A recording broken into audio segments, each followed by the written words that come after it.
کلام امام الزمان علیہ الصلاۃ والسلام۔ حضرت عیسیٰ علیہ السلام صلیب پر چڑھائے گئے مگر صلیب کے ذریعے سے ان کی موت نہیں ہوئی۔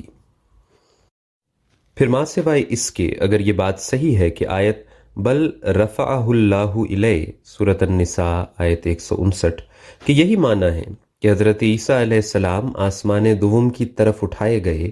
تو پھر پیش کرنا چاہیے کہ اصل متنازعہ فی امر کا فیصلہ کس آیت میں بتلایا گیا ہے۔ یہودی جو اب تک زندہ اور موجود ہیں وہ تو حضرت مسیح کے رفع کے انہی معنوں سے منکر ہیں کہ وہ نعوذ باللہ مومن اور صادق نہ تھے اور ان کی روح کا خدا کی طرف رفع نہیں ہوا۔ اور شک ہو تو یہودیوں کے علماء سے جا کر پوچھ لو کہ وہ صلیبی موت سے یہ نتیجہ نہیں نکالتے کہ اس موت سے روح ما جسم آسمان پر نہیں جاتی، بلکہ وہ بالاتفاق یہ کہتے ہیں کہ جو شخص صلیب کے ذریعے سے مارا جائے وہ ملعون ہے، اس کا خدا کی طرف رفع نہیں ہوتا۔ یہی وجہ ہے کہ خدا تعالیٰ نے قرآن شریف میں حضرت عیسیٰ کی صلیبی موت سے انکار کیا اور فرمایا وما قتلوہ وما صلبوہ ولکن شبہ لہم سورۃ النساء 158، اور صلبوہ کے ساتھ آیت میں قتلوہ کا لفظ بڑھا دیا تا اس بات پر دلالت کرے کہ صرف صلیب پر چڑھایا جانا موجب لعنت نہیں، بلکہ شرط یہ ہے کہ صلیب پر چڑھایا بھی جائے اور بنیت قتل اس کی ٹانگیں بھی توڑی جائیں اور اس کو مارا بھی جائے،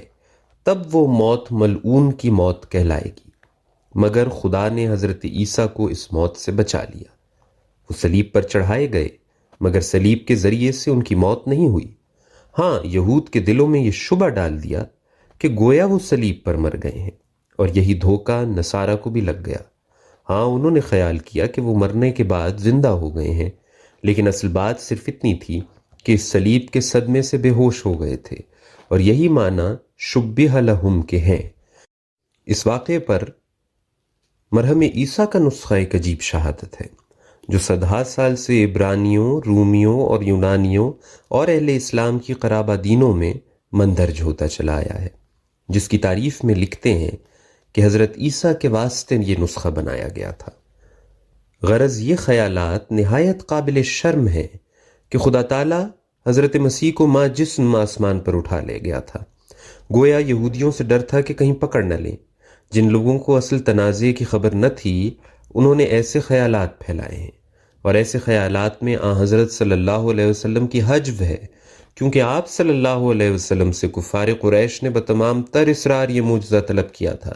کہ آپ ہمارے روبرو آسمان پر چڑھ جائیں اور کتاب لے کر آسمان سے اتریں تو ہم سب ایمان لے آویں گے، اور ان کو یہ جواب ملا تھا قل سبحان ربی هل کنت الا بشر الرسولا، بنی اسرائیل آیت 94، یعنی میں ایک بشر ہوں اور خدا تعالیٰ اس سے پاک ہے کہ وعدے کے برخلاف کسی بشر کو آسمان پر چڑھاوے، حالانکہ وہ وعدہ کر چکا ہے کہ تمام بشر زمین پر ہی اپنی زندگی بسر کریں گے، لیکن حضرت مسیح کو خدا نے آسمان پر ما جسم چڑھا دیا اور اس وعدے کا کچھ پاس نہ کیا، جیسا کہ فرمایا تھا فیہا تحیون وفیہا تموتون ومنہا تخرجون سورۃ الاعراف آیت 26۔ بعض کا یہ خیال ہے کہ ہمیں کسی مسیح موعود کے ماننے کی ضرورت نہیں، اور کہتے ہیں کہ گو ہم نے قبول کیا کہ حضرت عیسیٰ فوت ہو گئے ہیں، لیکن جب کہ ہم مسلمان ہیں اور نماز پڑھتے اور روزہ رکھتے اور احکام اسلام کی پیروی کرتے ہیں تو پھر ہمیں کسی دوسرے کی ضرورت ہی کیا ہے۔ لیکن یاد رہے کہ اس خیال کے لوگ سخت غلطی میں ہیں۔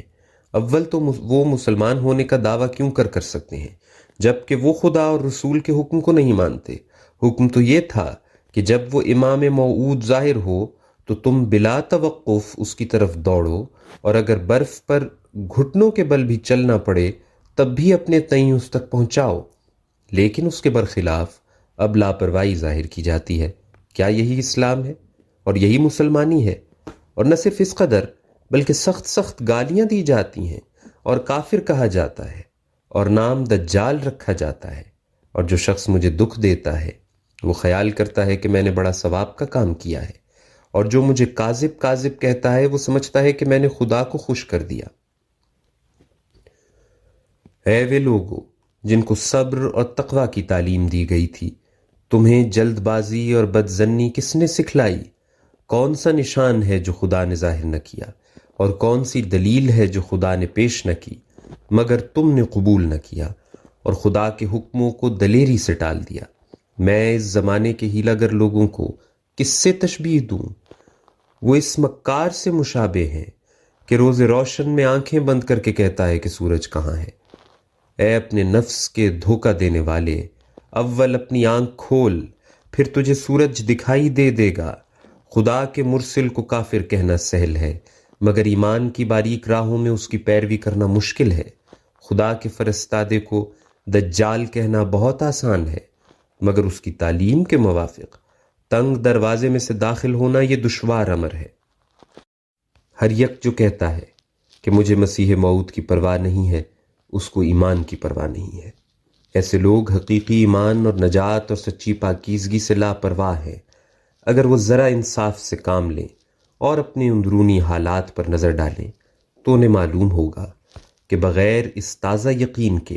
جو خدا کے مرسلوں اور نبیوں کے ذریعے سے آسمان سے نازل ہوتا ہے، ان کی نمازیں صرف رسم اور عادت سے ہیں اور ان کے روزے صرف فاقہ کشی ہیں۔ اصل حقیقت یہ ہے کہ کوئی انسان نہ تو واقعی طور پر گناہ سے نجات پا سکتا ہے اور نہ سچے طور پر خدا سے محبت کر سکتا ہے، اور نہ جیسا کہ حق ہے اس سے ڈر سکتا ہے، جب تک کہ اسی کے فضل اور کرم سے اس کی معرفت حاصل نہ ہو اور اس سے طاقت نہ ملے۔ اور یہ بات نہایت ظاہر ہے کہ ہر ایک خوف اور محبت معرفت سے ہی حاصل ہوتی ہے۔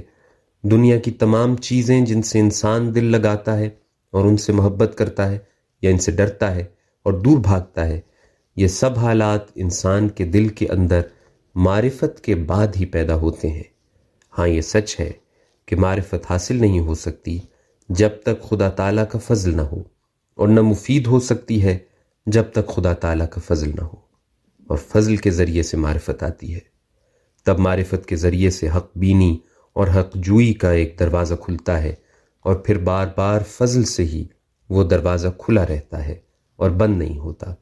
غرض معرفت فضل کے ذریعے سے حاصل ہوتی ہے اور پھر فضل کے ذریعے سے ہی باقی رہتی ہے۔ فضل معرفت کو نہایت مصفہ اور روشن کر دیتا ہے اور حجابوں کو درمیان سے اٹھا دیتا ہے، اور نفس امارہ کے لیے گرد و غبار کو دور کر دیتا ہے، اور روح کو قوت اور زندگی بخشتا ہے، اور نفس امارہ کو امارگی کے زندان سے نکالتا ہے، اور بد خواہشوں کی پلیدی سے پاک کرتا ہے، اور نفسانی جذبات کے تند سیلاب سے باہر لاتا ہے۔ تب انسان میں ایک تبدیلی پیدا ہوتی ہے، اور وہ ابھی گندی زندگی سے طبعاً بیزار ہو جاتا ہے کہ بعد اس کے پہلی حرکت جو فضل کے ذریعے سے روح میں پیدا ہوتی ہے وہ دعا ہے۔ لیکچر سیالکوٹ، روحانی خزائن، جلد 20، صفحہ 219 تا 222۔